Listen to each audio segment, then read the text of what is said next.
முன்னாள் மத்திய நிதியமைச்சர் ப. சிதம்பரம் மற்றும் அவரது மகன் கார்த்தி சிதம்பரம் ஆகியோர் விரைவில் சிறைக்கு செல்வது உறுதி என பாஜக தேசிய செயலாளர் எச். ராஜா தெரிவித்துள்ளார்.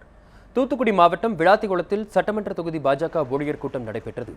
இதில் எச். ராஜா சிறப்பு விருந்தினராக பங்கேற்று பாஜக நிர்வாகிகளுக்கு பல்வேறு அறிவுரைகள் வழங்கினார். பின்னர் செய்தியாளர்களிடம் பேசிய அவர், முன்னாள் மத்திய நிதியமைச்சர் ப. சிதம்பரம் மற்றும் கார்த்தி சிதம்பரம் இந்தியாவின் முதல் பணக்காரராக உள்ளனர் என தெரிவித்தார். இருவர் மீதும் பல்வேறு ஊழல் குற்றச்சாட்டுகள் இருப்பதால் விரைவில் அவர்கள் சிறைக்கு செல்வதும் உறுதி எனவும் எச். ராஜா கூறினார்.